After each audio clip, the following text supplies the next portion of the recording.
Demand pull inflation. Okay, demand pull inflation क्या होता है, कब होता है? When our aggregate demand is greater than our aggregate supply, और आपको एग्रीगेट डिमांड के कंपोनेंट्स जैसे C plus I plus D plus X minus M, you must remember. Okay, और इसमें चेंज आने की वजह से एग्रीगेट डिमांड आपको बढ़ जाएगा देन एग्रीगेट सप्लाई से at full employment capacity.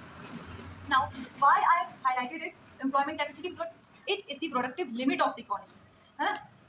Economy cannot produce goods beyond a limit. Why? Because the number of labors, the number of inputs that we give in production is limited. Economy, what is economy? Economy is about resource allocation of scarce resources. Like resources are scarce, that is why the production capacity is limited. Okay, so beyond a particular capacity our economy cannot produce, and but the demand desire is unlimited. Okay, demand is unlimited, it can go beyond and it does not have any limits. Okay, so आप अगर spending बढ़ा भी रहे हैं then your physical output is not good. Okay, and this excess purchasing power is leading to increase in the prices of the commodities. This is inflation that is caused by demand, so it is called demand pull inflation. Now you have to see another framework for it, Keynesian framework. Okay, and he in his work I think it is the work of 1940 something. Uh, yes, How to Pay for the War. He introduced the concept of inflationary gap. The inflationary gap is the excess of planned expenditure. Plant aggregate expenditure. Now, plant aggregate expenditure is nothing but the aggregate demand, because what we demand is the thing on which we spend. Okay, so this is the aggregate expenditure. So the total anticipated spending by the consumers, business, governments, and rest of the world, when it exceeds over the aggregate supply in the economy, then this leads to inflation. है ना? Keynes ने इतना कहा. ठीक है, तो हम निकालेंगे कैसे? आपका जो एग्रीगेट डिमांड है ना, टोटल प्लांट एक्सपेंडिचर जो है आपका, उससे आप माइनस कर दे मैक्सिमम आउटपुट अवेलेबल. ठीक है, अब देखो ये इसको इस ग्राफ को देखिए आप, ये है हमारा long run aggregate supply. Long run aggregate supply steady हो जाता है क्योंकि हमारा ये फुल एम्प्लॉयमेंट अचीव कर लेता है. फुल एम्प्लॉयमेंट के बाद आप ज़्यादा मतलब उड़ नहीं सकते, है ना, आपके पास रिसोर्सेज की कमी है, इसलिए ये पोटेंशियल जीडीपी हो जाता है आपका कि ये फुल एम्प्लॉयमेंट कैपेसिटी है. Now short run aggregate supply क्या होता है, ये बढ़ चढ़ सकता है. फॉर एग्जाम्पल, सपोज कि आपके एग्जाम्स हैं, एग्जाम्स के टाइम आप 15 घंटे पढ़ सकते हैं या 12 घंटे भी पढ़ सकते हैं, but over a long period of time आप देखें तो आपकी जो कैपेसिटी है वो 12-15 घंटे की नहीं हो सकती है. ठीक है, आपकी कैपेसिटी 8 घंटे की भी हो सकती है, 10 घंटे भी हो सकती है, लेकिन 15 घंटे की आप लॉन्ग टर्म कैपेसिटी को नहीं अचीव कर सकते हैं. ठीक है, अब देयर विल बी एक्सेप्शंस, और उन एक्सेप्शंस को मेरा हाथ जोड़ के प्रणाम है, but the limit is LRES, that is potential. Now short run aggregate supply and the aggregate demand is meeting at the point this, and this is the price equilibrium price, and this is the equilibrium output. Now, it is the actual output that is being produced in the economy in the current time, but in the long term period, this is the potential output.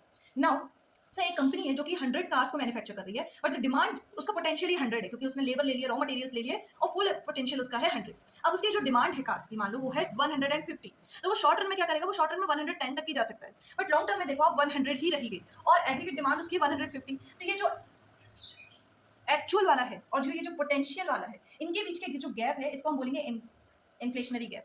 अब inflationary gap क्यों बोल रहे हैं, क्योंकि देखो demand ज्यादा है, supply कम है, अगेन प्राइसेस बढ़ा दिए जाएंगे सप्लायर्स के द्वारा, तो ये mismatch between the demand and supply is leading to rise in the price of the goods and services, and that rise in the price is called inflation, nothing but the inflation. और ऐसे ही देखो inflationary gap मतलब आप potential GDP से ज्यादा GDP, real GDP आपकी potential GDP से ज्यादा, और उसकी गैप को हम इन्फ्लेशनरी गैप कहेंगे.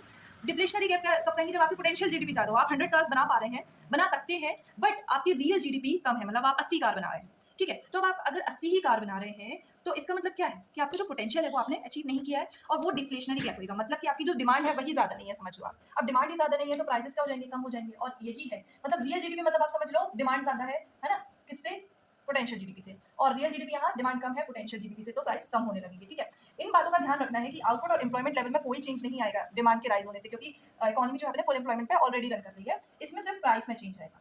फिर मैक्सिमम पोटेंशियल है रॉ मटेरियल्स और लेबर्स वगैरह अदर फैक्टर्स ऑफ प्रोडक्शन के कारण.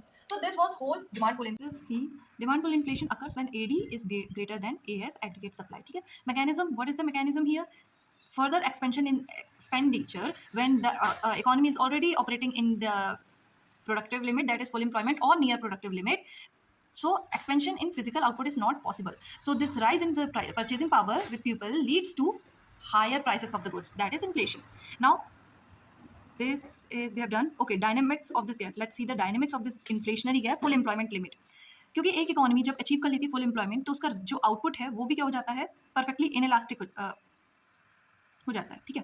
The adjustment mechanism, physical volume क्योंकि आउटपुट की जो है cannot expand to meet excess demand, the gap between planned expenditure मतलब जो ज़्यादा है एंड अवेलेबल सप्लाई जो कम है cannot be close by producing more goods क्योंकि ऑलरेडी फुल एम्प्लॉयमेंट है। तो instead the market clears entirely through the price appreciation, price क्या हो जाता है बेटा, बढ़ जाता है, ठीक है। पॉलिसी इंप्लीकेशन क्या है, to eliminate an inflationary gap Keynesian advocate for contractionary fiscal policies, मतलब कॉन्ट्रैक्शनरी मतलब मनी सप्लाई कम कर दो, लोगों के साथ पास परचेजिंग पावर कम कर दो जिसके वजह से वो डिमांड ज़्यादा ना कर पाए, ठीक है। Like increasing direct taxes to them disposable income आप लोगों की कम कर दें, और डायरेक्टली रिड्यूसिंग गवर्नमेंट एक्सपेंडिचर को ही कम कर दें, ठीक है। तो ये था, बाकी आपको अगर और अच्छे से बिल्कुल डीप में समझना है तो ये रहे, ठीक है। You can take screenshot और watch it. Okay, so it is for today. That is for today. If you like the video, do subscribe to my channel and press the bell icon.